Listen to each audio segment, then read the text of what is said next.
अस्सलाम वालेकुम हज़रात, मैं हूँ उसरार अहमद कसाना। मुख्तलिफ डेवलपमेंट्स चल रही हैं और ख़ास तौर पे आपने देखा होगा कि जो ट्रायल हो रहा है इमरान खान साहब का, उसके ऊपर आज इस्लामाबाद हाई कोर्ट के एक जज हैं जस्टिस गुल औरंगज़ेब साहब, उन्होंने उसको स्टे दे दिया है और रोक दिया है उसको ट्रायल को। और उन्होंने कहा कि ये कोई तरीका नहीं है कि जिस तरीके से आप ट्रायल कर रहे हैं, इस तरह ट्रायल हुआ नहीं करते हैं। साथ-साथ इसका भी तजिया करेंगे और साथ ही ये भी देखेंगे कि नवाज़ शरीफ साहब जो हैं, वो बलूचिस्तान पहुँच गए हैं, अपनी बेटी को लेके, अपने भाई को लेकर, और उन्हीं लोगों से वो इत्तेहाद कर रहे हैं या उनको अपनी पार्टी में शामिल कर रहे हैं, जिनके खिलाफ वो बातें किया करते थे।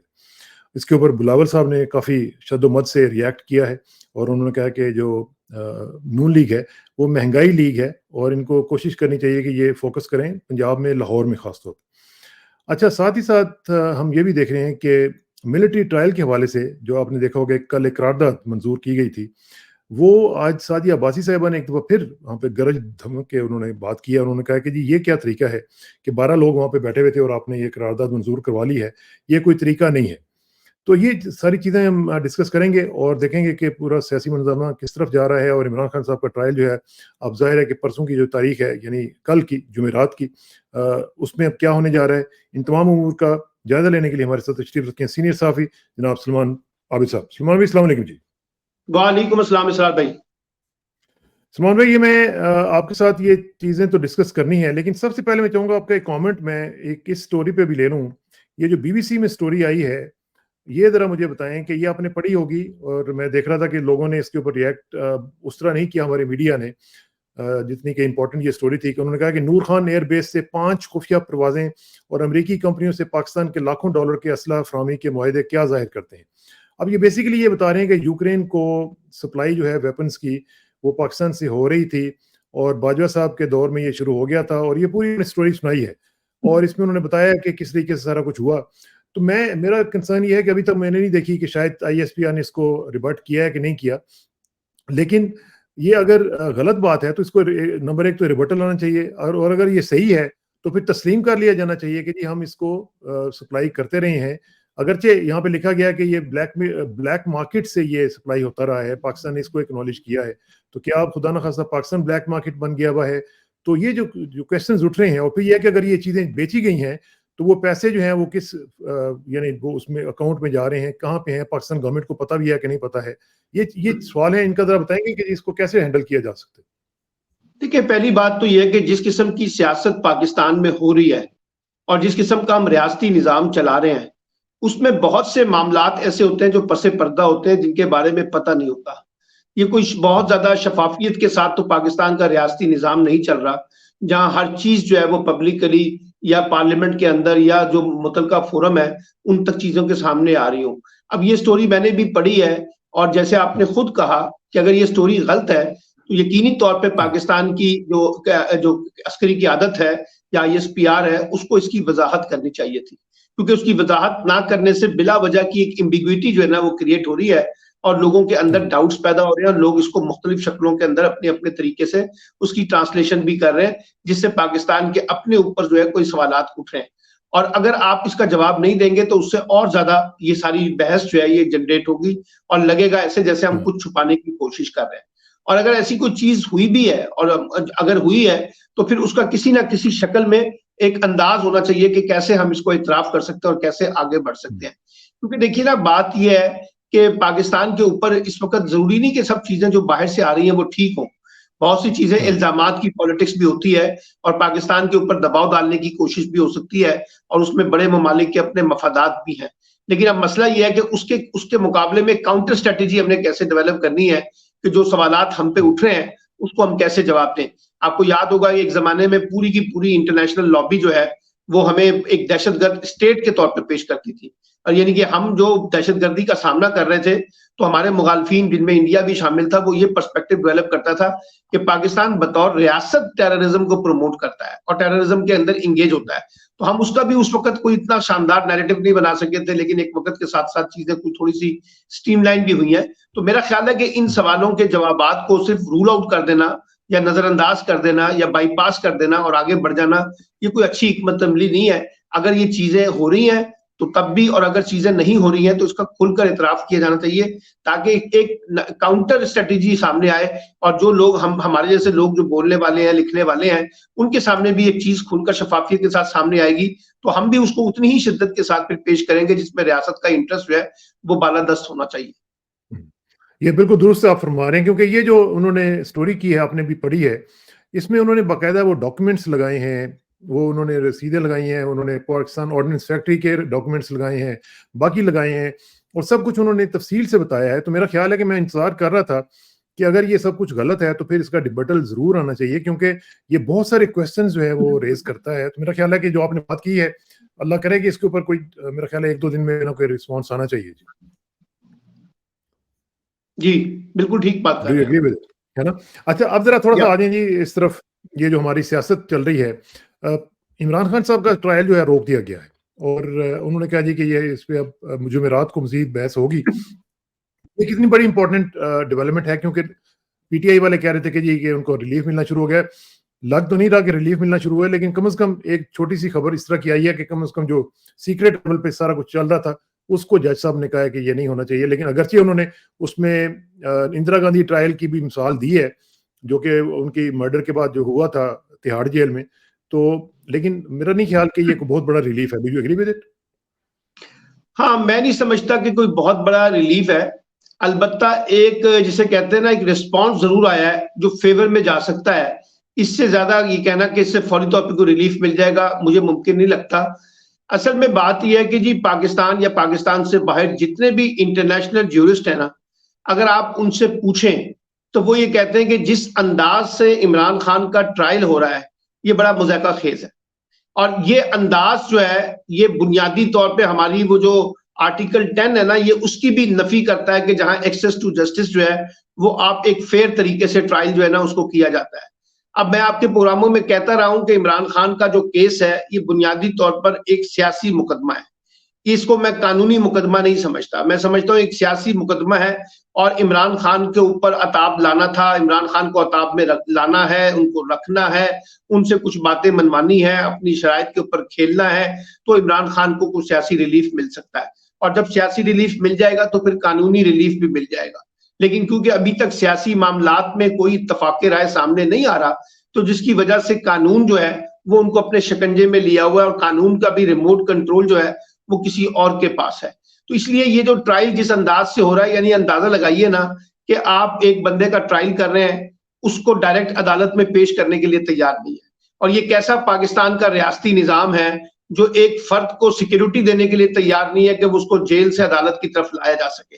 यानी इससे ज्यादा मुज़ायका खेज कोई बात हो सकती है कि पाकिस्तानी रियासत उनको सिक्योरिटी देने में नाकाम हो गई है, और उनके बकौल के सिक्योरिटी थ्रेट है, हम उनको अदालत में पेश नहीं कर सकते। एक बात। अच्छा, जब आप अदालत में पेश नहीं कर सकते तो आप जेल में जब ट्रायल कर रहे हैं तो आप कितना फेयर ट्रायल कर रहे हैं, यानी मीडिया की उसमें कितनी एक्सेस है, मीडिया कितनी जाकर इन चीजों को देख रहा है कि ये चीजें ट्रांसपेरेंट हो रही हैं या नहीं हो रही हैं। दूसरी बात यह है कि एक अभी तो उनके ऊपर इल्जामात है ना, इमरान खान के ऊपर, अभी तो जुर्म साबित नहीं हुआ, तो आप उनको मीडिया से बात करने का मौका भी नहीं देना चाहते, लोगों के साथ बात करने का मौका भी देना नहीं चाहते। और ये डर और खौफ है कि अगर ये आएंगे अदालत में तो मीडिया से भी बात करेंगे, फिर पब्लिकली भी बात कर जाएंगे, मैसेज उनका पहुंचेगा, उसको भी रोकने की कोशिश की जा रही है। तो मेरा मतलब है कि जिस अंदाज से ट्रायल हो रहा है वो खुद जाहिर करता है कि इस वक्त पाकिस्तान के अंदर इंसाफ का जो मामला इमरान खान के साथ है वो कितना फेयर है, और इसके अंदर कितनी बाइसनेस है, इसमें कितना जो है ना मुकाबलाबाजी या सियासी दुश्मनी का जो पहलू है वो नुमाया नजर आता है। और मैं आपको एक और खबर भी ये दे देता हूं कि अभी पिछले 2-4 दिन में इमरान खान के साथ दोबारा राब्ता हुआ है, और उनको दोबारा कहा गया कि इंतखाबात से पहले जो है अगर आप कुछ माहौल में बनाना चाहते हैं अपने लिए तो आप थोड़ा सा हम लचक का मुजाहरा फरमाएं। इसमें मोहम्मद अली दुरानी साहब दोबारा सरगर्म हुए हैं और कुछ लोग शामिल हुए हैं। लेकिन इमरान खान ने एक बार फिर दो टोक अंदाज में ये कहा है कि आप मेरे पूरे खानदान के लोगों को गिरफ्तार कर ले, मुझे आके इस तरह की बातें ना बताया करें, मैं अपने मौकफ से पीछे नहीं हटूंगा।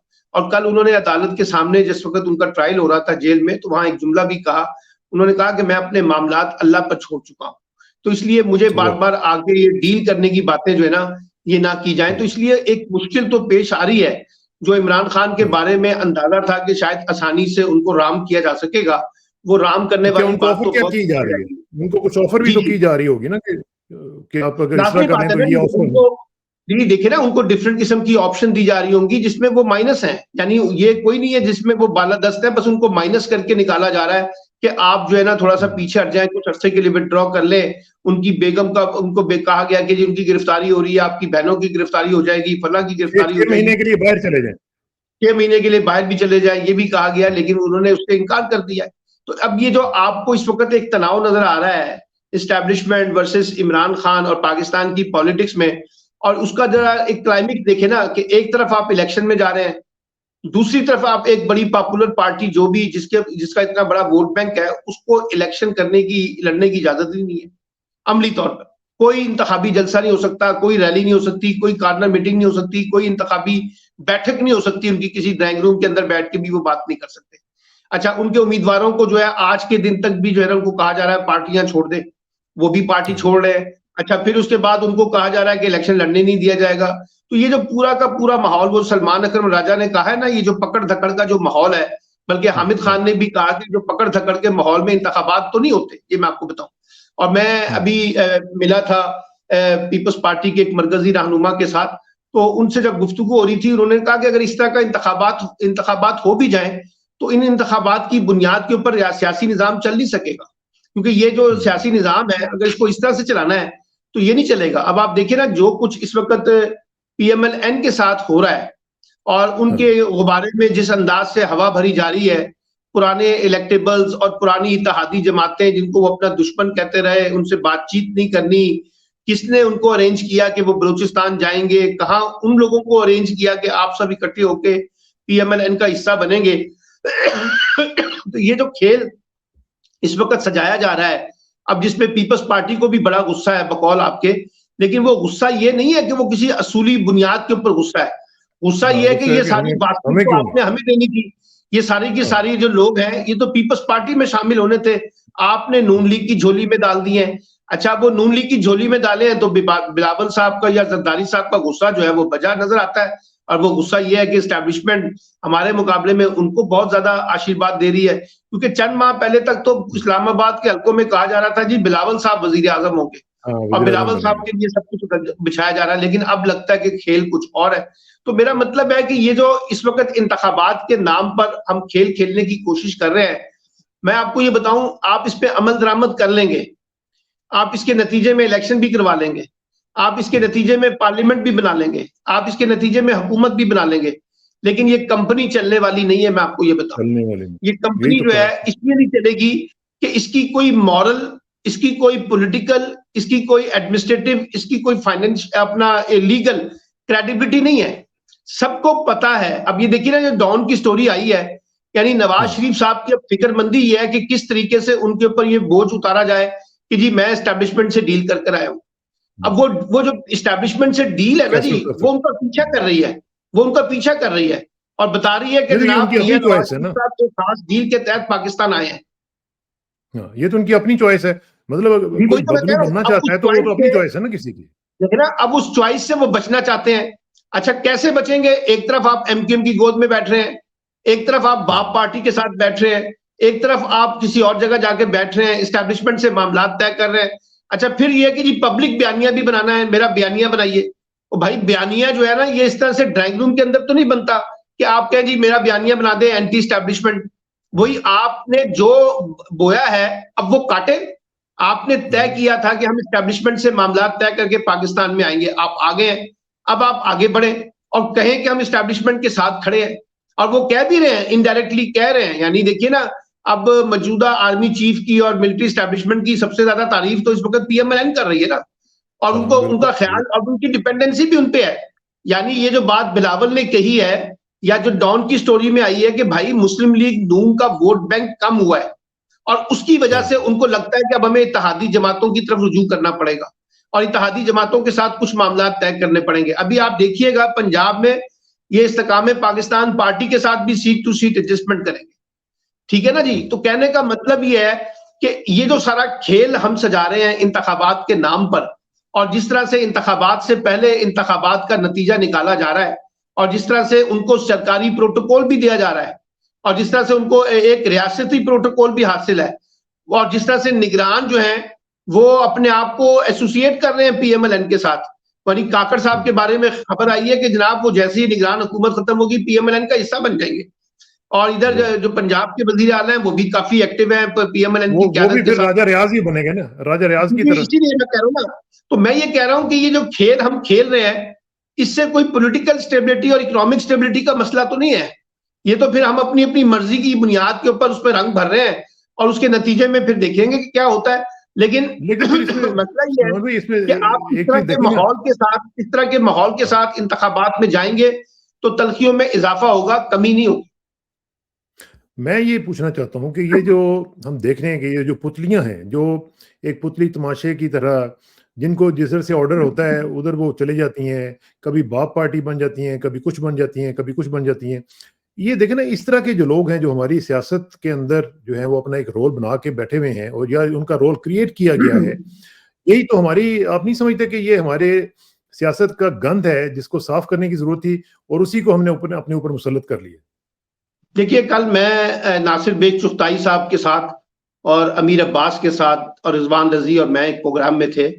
हम सबका मुत्तफिका फैसला था, ये जो छोटी छोटी जमातें जो होती हैं जो डेमोक्रेसी के लिए बड़ी जरूरी हैं, मैं इनको गैर जरूरी नहीं समझता, लेकिन ये छोटी जमातों का रिमोट कंट्रोल और ये जो इलेक्टेबल्स का रिमोट कंट्रोल जो हमारी बड़ी ताकतों के पास है और जिसको जब चाहे, जहां चाहे, जैसे चाहे, जितना चाहे उनको किसी एक जिसे कहते हैं ना बड़ी जमात की पोटली में डाल दें। कभी कहा जाए आप पीएमएलएन का हिस्सा बन जाएं, कभी कहा जाए आप पीपल्स पार्टी का हिस्सा बन जाएं, कभी कहा जाए आप पीटीआई का हिस्सा बन जाएं। ये जो छोटे छोटे पॉकेट्स हैं, ये असल में बड़ी ताकतों की एक बड़ी कुव्वत है जिनको हम इस्तेमाल करते हैं। अच्छा, अब इनका कोई असूल नहीं है, इनका कोई नजरिया नहीं है, इनकी कोई जमात नहीं है, इनका कोई अपना फिक्र नहीं है। इनकी एक ही फिक्र है, एक फिक्र ये कि हमें जाती इक्तदार की जंग लड़नी है और किसके साथ खेलना है, और दूसरा ये कि कहां से, कब, कैसे, किधर इशारा होगा और उस इशारे की बुनियाद के ऊपर हमने अपना मॉडल जो है ना उसको ऑपरेटिव लेके चलना है। तो अगर आपने अपनी पॉलिटिक्स को ठीक करना है तो अब आपको ये पॉलिटिकल करेक्शन करनी पड़ेगी सर। ये जो इलेक्टेबल्स हैं जो 4 दिन तक इमरान खान के साथ खड़े होते हैं, 4 दिन नवाज शरीफ के साथ खड़े होते हैं, 4 दिन पीपल्स पार्टी के साथ खड़े होते हैं, 4 दिन काफ लीग का हिस्सा बन जाते हैं, भाई अब लोगों के सामने ये किरदार एक्सपोज होने चाहिए। और ये किरदार जो है पाकिस्तानी सियासत पर बोझ बन गया, मैं आपको बताऊं। यानी अब आप देखिए ना, उस्मान बुजदार साहब 3.5 साल जो ज़कात कमेटी के मेंबर नहीं बन सकते, उनको चीफ मिनिस्टर इमरान खान ने बनाया। महमूद खान को चीफ मिनिस्टर इमरान खान ने बनाया। आज वो कहां है मुझे बताइए? पार्टियों के साथ खड़े हुए, उन्होंने 1 मिनट नहीं लगाया पार्टी छोड़ने के अंदर। यही इलेक्टेबल्स जो हैं कल नवाज शरीफ को छोड़ के गए थे और 4-5 इलेक्टेबल्स को इस हफ्ते वो शामिल हुए हैं जिन्होंने फतवा जारी किया था कि जो लोग मुस्लिम लीग नून का साथ देंगे वो दायरा इस्लाम से खारिज हो जाएंगे। आज वो दाएं बाएं नवाज शरीफ और इसके शहबाज शरीफ के साथ खड़े होकर और राना सनाउल्लाह के साथ खड़े होकर पार्टी में शामिल हो रहे हैं। यानी अब अंदाजा लगाइए ना हमारी सियासी जमातों को किस हद तक शर्म आती होगी, आप अंदाजा लगाइए। अब यही बाप पार्टी के बारे में जो ख्यालात मरियम नवाज के हैं वो चलाए ना जरा टीवीज के ऊपर, बताएं कि कैसे बाप पार्टी बनती है, कैसे बापों का बाप होता है और वो कैसे शेम कह रही थी सर। तो सर आज आप किस बाप के कहने के ऊपर वहां पहुंचे हैं, ये भी तो बताइए ना पूरी कौम को। तो मेरा मतलब है ये जो हमारी पॉलिटिक्स है इसकी एक शक्ल मैंने आपको बता दी है जो इलेक्टेबल्स और छोटी जमातों की ब्लैकमेलिंग के साथ या उनकी मनूवरिंग के साथ जुड़ी हुई है। दूसरी हमारी इस वक्त प्रॉब्लम ये होगी है कि हमारा पूरा का पूरा इलेक्टोरियल सिस्टम जो है ना करप्ट हो चुका है। इस पूरे इलेक्टोरियल सिस्टम के तहत कोई ट्रांसपेरेंट इलेक्शन, मैं आपको चैलेंज करता हूं कसाना साहब, 1970 से लेके 2018 तक का एक इंतखाब इस इलेक्शन कमीशन की जेब में नहीं है जिसको ये क्रेडिबल इलेक्शन कह सकते। हर इलेक्शन के अंदर सियासी इंजीनियरिंग, हर इलेक्शन के अंदर सियासी मनूवरिंग, हर इलेक्शन के अंदर इंतखाबी धांधली, इंस्टीट्यूशनल धांधली भी हुई है, सियासी जमातों की सतह पे भी धांधली होती है और इंफरादी सतह पे भी धांधली होती है। एक इलेक्शन हमारे पास क्रेडिबल नहीं है। तो अब आप मुझे बताइए कि आपका पूरा इलेक्टोरल सिस्टम जो है वो एक कॉर्पोरेट मॉडल बन चुका है। इन्वेस्टर आए, इन्वेस्ट करें और पैसे बनाए और पैसे खर्च करें और उसकी बुनियाद के ऊपर आगे बढ़े। कहीं वो मलक रियाज की शक्ल में होगा, कहीं वो मियां मंशा की शक्ल में होगा, कहीं वो गौर इजाज की शक्ल में होगा। बड़े बड़े फाइनेंशियल इन्वेस्टर पॉलिटिकल पार्टियों पे इन्वेस्ट करते हैं और उसकी बुनियाद पे अपने इंटरेस्ट को लेते हैं और यही इंडिया में भी हो रहा है। इंडिया के अंदर भी बड़े बड़े कॉर्पोरेट के लोग जो है वो पॉलिटिक्स में आके पैसा करते हैं। तो वो जो नॉम चॉम्स्की कहता है कि ये कॉर्पोरेट डेमोक्रेसी है, ये कॉर्पोरेट डेमोक्रेसी का मसला ये है कि उसकी भी कोई एथिक्स होती होगी, लेकिन यहां तो एथिक्स ये है कि बस पैसे इकट्ठे करो। और मैं चैलेंज करता हूं, पाकिस्तान की रूलिंग एलीट इस वक्त पाकिस्तान से पैसा इकट्ठा करके बाहर के मुल्कों में सेव कर रही है, अपने अकाउंट्स बना के बैठी हुई है। उसमें ब्यूरोक्रेट भी शामिल है, उसमें बाकी सारे ताकतवर लोग भी शामिल हैं। तो ये जो हमने एक रूलिंग एलीट क्लब बना लिया है, ये हमारा, चाहे वो सियासी निजाम है और चाहे वो हमारा अदालती निजाम है और चाहे वो हमारा इंतखाबी निजाम है और चाहे वो हमारा ब्यूरोक्रेटिक सिस्टम है, ये सब के सब इस वक्त क्वेश्चन मार्क हो चुके हैं, सब के सब क्वेश्चन मार्क हो चुके हैं। और इस तमाम माहौल में जो सफर कर रहा है वो आम पाकिस्तानी है, जिसकी आम पाकिस्तानियों के बारे में तो देखिए ना कसाना साहब, अब ये जो इंतखाबी मुहिम चल रही है और ये जो शुरू हो गई है 2024 की इंतखाबी मुहिम, आप मुझे बताइए किसी एक सियासी जमात के पास कोई ऐसा रोड मैप है जो अवाम के मफादात के साथ जुड़ा हुआ है? अब आप मुझे बताइए, कल जो मिठी में तकरीर कर रहे थे बिलावल साहब, यानी 53 साल के बाद 1970 और 2023 कहने लगे हमारा बुनियादी नुक्ता आज भी वही है, रोटी कपड़ा और मकान। यानी इन 53 वर्षों में आपने मेंटली ग्रो ही नहीं किया कि आपके पास कोई रिफॉर्म्स हो। 15 साल से आपकी सिंध में हुकूमत है, आपने कितना वहां पे रोटी कपड़ा मकान का नारा डिस्कस किया है? अब ये ब्लेम गेम है, यानी पीपल्स पार्टी नवाज शरीफ को, नवाज शरीफ की पार्टी पीपल्स पार्टी को, पीटीआई उनको, जेयूआई उनको, ये ब्लेम गेम करेंगे। इलेक्टोरल पॉलिटिक्स का मतलब ये होता है कि आपके पास एक इलेक्टोरल एजेंडा होता है जो लोगों के मफादात के साथ जुड़ा होता है, वो आप लोगों में प्रेजेंट करते हैं, लोग उसको इवेल्युएट करते हैं और आपकी कारकर्दगी को देखने के बाद अपना वोट कास्ट करते हैं ताकि हुकूमत बने। अब यहां मसला यह है कि हुकूमत भी लोग नहीं बनाते ना, हुकूमत भी कहीं और बनती है। तो वो लोगों का जो हुकूमत बनाने का जो जमहूरी हक है वो भी हमने छीना हुआ है। और फिर उसके बाद कहीं और वाली बात है ना, ये जो कहीं और वाली बात है, ये भी बड़ा। अब देखिए ना, अब तो सब ये कहने पर इत्तेफाक कर गए ना कि जब तक आप वो बुनियादी गैप जो है पाकिस्तान की पॉलिटिक्स में, जो बुनियादी तौर पे आवाम को हक हुक्मरानी का फैसला करने का इख्तियार देता है, जब तक उसकी वापसी नहीं होगी आप पॉलिटिक्स में कोई बड़ी तब्दीली नहीं ला सकते। नहीं ला सकते, बिल्कुल सही कह रहे हैं। अच्छा, लेकिन इसमें एक चीज मुझे बताएं कि ये जिस तरह हम देख रहे हैं कि नून लीग जो है उसको इतना ओपन ये वो कर रहे हैं, तो फिर साथ साथ वो बयानिया की भी जंग लड़ रहे हैं। अब जब एक तरफ आपने ये फैसला कर लिया है कि आपने बबलू बनना है, आपने एस्टेब्लिशमेंट की बी टीम बन के आना है, तो फिर आपको बयानिया की क्या फिक्र है? आपको तो वोट मिल ही जानी है, सीटें मिल जानी है, हुकूमत बन जानी है, आप चलो भी लेंगे, कोई 2 साल 2.5 साल जितने भी आपकी उम्र होती है, ज्यादा से ज्यादा 2 साल 2.5 साल ही चलाते हैं ये। तो फिर इसको बयानिया क्या इतना फिक्र क्यों है? देखिए, उनको कोई बयानिया की फिक्र नहीं है, उनको एक फिक्र है बस, और फिक्र यह है कि एस्टैब्लिशमेंट खुलकर उनका साथ दे और इमरान खान का रास्ता रोके ताकि हम हुकूमत में आ जाएं। ये जो बयानिया का जो मसला है ना जी, ये जो बयानिया का मसला है, नहीं मैंने कहा ये जो बयानिया का मसला है ये आप और मेरे जैसे लोगों के लिए उन्होंने पैदा किया हुआ है ताकि लोगों को जो है एक फीड किया जा सके मीडिया में। देखिए ना कि हम इस तरह का बयानिया रखते हैं, यानी कल तक जो है इमरान खान लाडला था ना जी इस्टेब्लिशमेंट का, आज जो लाडला हुआ है चौथी बार, यानी चौथी बार लाडला बन रहा है ना, उसके बारे में हम गुफ्तगू नहीं कर रहे हैं। अब देखिए ना, परसेप्शन क्यों बिल्ड किया जा रहा है कि एस्टेब्लिशमेंट हमारे साथ है और हम एस्टेब्लिशमेंट के साथ खड़े और हमारी हुकूमत आ रही है, ताकि वोटरों के अंदर ये मिजाज जाए कि जनाब ऐतकीत मुस्लिम लीग नून आ रही है, वोट मुस्लिम लीग नून पाओ। कैंडिडेट के पास ये मैसेज जाए कि अगर लड़ना है इलेक्शन तो पीएमएलएन का टिकट होना चाहिए। मीडिया के पास ये परसेप्शन दे दो है। पहले ऐसे होता भी था कि जब पता चलता था कि ये पार्टी एस्टेब्लिशमेंट की है तो लोग वोट डाल भी देते थे, लेकिन इस दफा क्या हो रहा है? इस दफा अभी तो देखिए ना, अभी क्या हो रहा है, अभी कैंडिडेट आ रहे हैं। मैं ऐसे कई कैंडिडेट्स को जानता हूं जिनके बकौल वोट अभी भी लोगों का बल्ले का है, ठीक है ना। वो कहते हैं वोट इस दफा जो है ना, अब इस दफा देखना सिर्फ ये है कि ये जो सारी पावर पॉलिटिक्स की लड़ाई है, इसमें ये जो पाकिस्तान के 5,70,90,000 वोटर है नौजवान, क्या ये कोई फैसला कौन किरदार अदा करेंगे? क्या ये एक रवायती सियासत के मुकाबले में एक डिफरेंट पॉलिटिक्स करेंगे वोट की? अगर करेंगे तो आपको नताइज कुछ और नजर आएंगे। लेकिन जिस तरह से कहा जा रहा है कि टर्न आउट कम रखें, नौजवानों को तरगीब ना दें वोट ज्यादा डालने की, माहौल ऐसा बना दें कि लोगों के अंदर बददिली ज्यादा आ जाए, फ्रस्ट्रेशन आ जाए नौजवानों में, वो रिएक्ट ना करें वोट डालने के लिए, तो उसके नतीजे में फिर आप एक और मंजरनामा देखेंगे।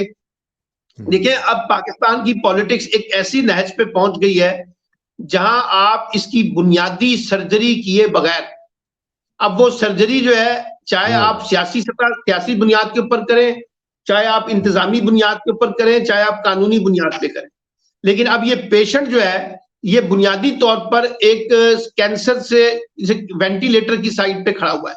अब आप उसको डिस्प्रीन की गोली से मसले का हल ना निकालें, ये मसला हल नहीं होगा।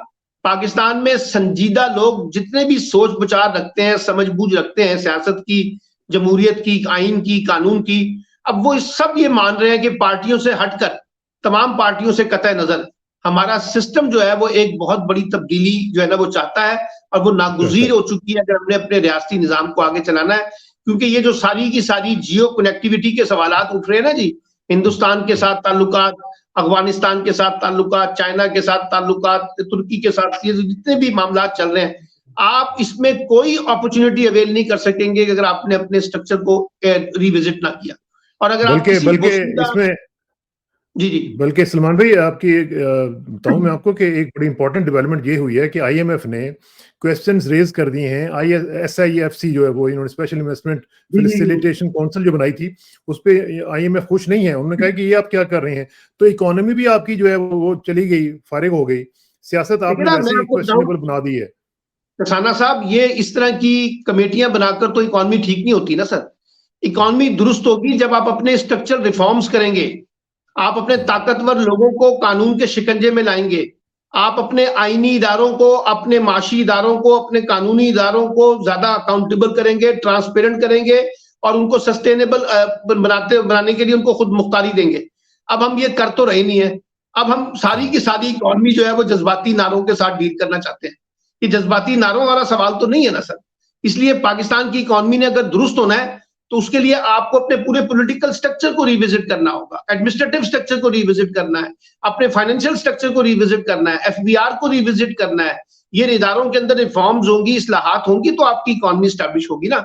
इसीलिए लोगों में फ्रस्ट्रेशन बढ़ रही है इकोनॉमी के हवाले से। ये जो चंद महीने पहले हमें बड़ा बताया जा रहा था कि जी देखिए ना कि जी इकोनॉमी बिल्कुल दुरुस्त ट्रैक के ऊपर आ रही है, हर चीज ट्रैक पे जाने वाली है, भला हो जाएगा, लेकिन क्या हुआ? कोई नतीजा नहीं निकला। बड़ी इन्वेस्टमेंट्स आ रही थी, $100 बिलियन की इन्वेस्टमेंट आ रही थी। हाँ जी, तो मैं ये कह रहा हूँ कि ये चीजें, ये जो मैं बार बार जुमला इस्तेमाल करता हूं कि ये जो एडवेंचर की पॉलिटिक्स है, ये जो मुहिम जोई का अंदाज है, इससे बाहर निकले सर। एक तसलसल लेके आए अपने सिस्टम के अंदर, और उस सिस्टम को तसलसल देने के लिए आपको बहरहाल आज की दुनिया में जमहूरियत को ही बुनियाद बनाना होगा, और आपको लोगों के साथ इंगेज ही करना होगा। आपको अपने गवर्नेंस के मॉडल, यानी इतने फरसूदा गवर्नेंस के मॉडल है कि प्राइम मिनिस्टर और चीफ मिनिस्टर के लोग नालियां, गलियां और सड़कें बनाने के ऊपर तवज्जो देना शुरू कर दे। आप अंदाजा लगा लें कि इस मुल्क का जो लीडरशिप है उसका विजन और उसका विजडम कितना बड़ा होगा, और वो कितनी बड़ी सोच सोचेगा जो नालियां, गलियों और सड़कों और पुलों से बाहर निकलने के लिए तैयार नहीं। सही बात। अच्छा, आखिर में इस तरह मुझे बताइएगा कि ये जो मिलिट्री ट्रायल्स वाली करारदाद आई थी, उसके ऊपर बड़ा रिएक्ट किया है शायद खाकान अब्बासी साहब की जो हमशीरा मोहतरमा है, सादिया अब्बासी साहबा। उन्होंने कहा जी कि ये किस तरीके से आपने किया है, ये तो आपने शब खून मारा है। लोग सिर्फ 12 बैठे हुए थे और आपने वो एक जो करारदाद है वो करवा ली, और वो एजेंडा पे भी नहीं थी। तो इस तरह की जो कार्रवाई है, आप समझते हैं कि वो पार्लिमानी रवायात के मुताबिक है या उसकी ये तौहीन है? सर, पार्लियामेंट हमारे पास है कहाँ किसाना साहब, और कौन सी पार्लिमानी रवायात? वो हमें रजा रब्बानी का मातम नजर जरूर आता है कभी कभी, लेकिन वो भी वो मातम पार्लियामेंट के अंदर करते हैं, अपनी पार्टी के अंदर कभी नहीं करते। अपनी पार्टी की लीडरशिप को कभी भी वो भी चैलेंज नहीं करते कि जनाब पीपल्स पार्टी क्या कर रही है, फला क्या कर रहा है और फला क्या कर रहा है। देखिए, बात यह है, अगर आपने मिसाल के तौर पे सादिया अब्बासी ने बिल्कुल एक ठीक बात की ना, उसने कहा कल पार्लियामेंट पे करारदाद पेश कर दे, मुल्क में मार्शल लगा दें। आप लगा देंगे? भाई पार्लियामेंट की बालादस्ती है ना, तो लगा दें फिर मार्शल। उसने कहा कि बात यह है कि जो अंदाज इख्तियार किया जा रहा है, देखिए जितने भी हमारे ज्यूरिस्ट हैं सब इस पे मुत्तफिक हैं कि जनाब ये फौजी अदालतों के मुकाबले में हमें अपनी सिविल अदालती निजाम जो है उसको बेहतर बनाना है। अच्छा, अब आप ये देखिए जो प्रेस कॉन्फ्रेंस करवाई गई, उनमें से बेशतर लोगों को पता ही नहीं था कि हम यहाँ पे आए क्यों हैं। ठीक है ना जी। और अब आप ये इस तरह की 10 लोगों से 12 लोगों से करारदाद पास करवा दें। मैं जाती तौर पर समझता हूं, अगर मिसाल के तौर पे अगर आपने इस मसले का कोई हल भी निकालना है, और अगर आप समझते हैं कि जनाब मिलिट्री कोर्ट्स बहुत जरूरी हैं, तो भाई फिर सियासी जमातों के दरमियान एक सीरियस डायलॉग करवाएं, और उसके नतीजे में से अगर कोई चीज उनके हक में आती है तो जरूर करें, मुझे कोई इतराज नहीं है। लेकिन सवाल यह है कि ये फैसला तो मुत्तफिका तौर पर आना चाहिए ना। ये थोड़ी कि चोर दरवाजे से जिस दिन 12 लोग मौजूद हो आप करारदाद पास करके गए जी, पार्लियामेंट ने करारदाद पेश कर दी है, 90 लोग उस दिन उसमें गैर हाजिर थे, तो आपने कैसे उस दिन का इंतखाब किया? तो इसलिए मुझे ये समझ आती है कि जिस अंदाज से हम पार्लिमानी निजाम को, जमहूरी निजाम के जो असूल दुनिया में हमने देखे हैं या हमें पढ़ाए गए हैं या हमें बताए गए हैं, उनके बरक्स हम अपना ही एक फरसुदा किस्म का पार्लिमानी और जमहूरी निजाम की छतरी लगाकर उसके अंदर से ये ताने बाने जोड़ने की कोशिश करें, तो उससे ना सिर्फ मुल्क को भी फायदा नहीं होगा, बल्कि मैं आपको ये बताऊं, इदारों के भी मफाद में नहीं है। ऐसे लगता है जैसे ये इदारे जबरदस्ती कराने की कोशिश कर रहे हैं। ये सोच नहीं आनी चाहिए। अगर पॉलिटिकल इत्तेफाक राय होता है तो वेल एंड गुड, और अगर पॉलिटिकल इत्तेफाक राय नहीं हो पा रहा तो फिर आप अगला रास्ता ढूंढे ना सर, कोई वे फॉरवर्ड ढूंढे। क्यों अपने आप को एक जगह पे खड़ा करके आप सबको, अपने आप को भी मुतनाज़ा बना रहे हैं और बाकी मामलात को भी मुतनाज़ा बना देते हैं। बिल्कुल सही कह रहे हैं सलमान भाई, बहुत बहुत शुक्रिया। इंशाल्लाह आपसे जल्दी मुलाकात होगी जी। Thank you very much. अस्सलाम वालेकुम।